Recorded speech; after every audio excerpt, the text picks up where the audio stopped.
ભરૂચની જેપી કોલેજમાં ઐતિહાસિક વારસાના દસ્તાવેજોનું વ્યાખ્યાન અને પ્રદર્શન યોજાયું।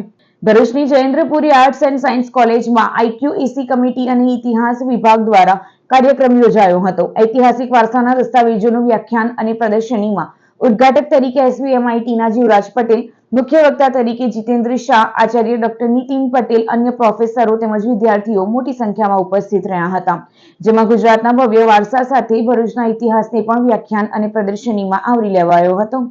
વિષયમાં આપણે જોઈએ તો સૌપ્રથમ વિદ્યાર્થી મિત્રોને એમ થાય કે આર્કાઇવ પ્રાચીન સમયમાં હતું કે કેમ, એની સાબિતી શું? કારણ કે ઇતિહાસમાં પણ કહેવાય છે કે નો ડોક્યુમેન્ટ નો હિસ્ટ્રી। તો ઇતિહાસની સામગ્રી મુખ્યત્વે આપણને 3 સ્વરૂપે મળે છે। એક તો છે પરંપરાઓ, બીજું છે પુરાવશેષો અને ત્રીજું છે સાહિત્યિક સામગ્રી। પરંપરા એટલે જે વારસાગત આપણે સાંભળતા હોય એની વાત છે। પુરાવશેષો એટલે જે ખોદકામ દરમિયાન મળી આવ્યું હોય, એ લોથલ હોય, ધોળાવીરા હોય કે વડનગર પ્રોપરમાં હોય કે એની બાજુમાં આવેલું ઊંટા ગામ હોય, તો એ ખોદકામ દરમિયાન જે મળી આવ્યું છે એ પણ પુરાવશેષો। પરંતુ આજે આપણે જે મુખ્ય હાઇલાઇટ કરવાની છે એ છે સાહિત્યિક સામગ્રી। તો અને એમાં સ્પેશિયલી આર્કાઇવ્સ મટીરિયલ્સ।